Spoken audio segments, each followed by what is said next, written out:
So there's this concept, and I've often, whenever I wanted to gain more exposure to Bitcoin, other assets, like asked on some of the crypto groups that I'm on, like when should I buy or how much should I buy? And people generally say DCA, right? Dollar cost average, basically like buy the same amount every week on the same day over time, and that generally pans out better than just like buying whatever $10,000 today when the price is X. I would love to understand the rationale behind that. Yeah.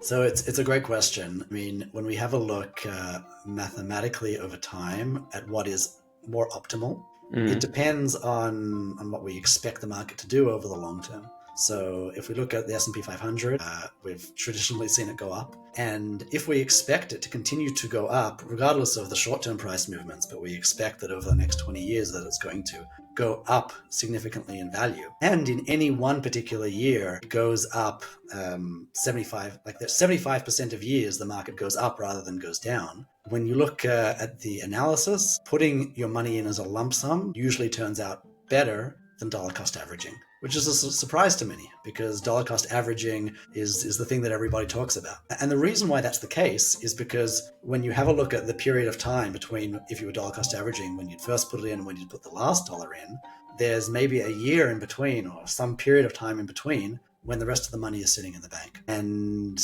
when we compare money sitting in the bank to money invested in a market that goes up a lot more than it goes down, being in the market allows you to capture those gains. Where is dollar cost averaging very valuable? It's when you don't have all the money up front. So let's say you're saving $1,000 a month and you're buying every single month. So you're taking advantage of, you're essentially averaging your price over time. And more importantly, you're getting your money into the market as soon as possible.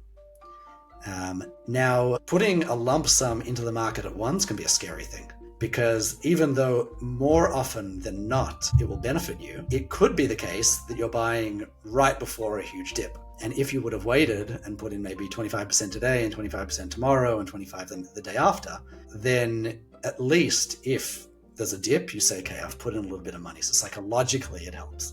And if the market goes up, you can say, great, I've got a little bit of money left to put in. Here we're talking about a situation where you've got a lump sum.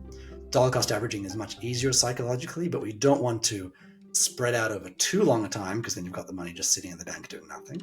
Whereas lump sum investing does better than dollar cost averaging more than not. When it comes to Bitcoin, assuming that we're investing because we believe that over the next 10 years it's going to go up significantly in value, we have to ask ourselves across the period of time that we're going to be dollar cost averaging, what's the probability that it'll go up more than it'll go down? And that's a very difficult question to answer without a lot of historical data.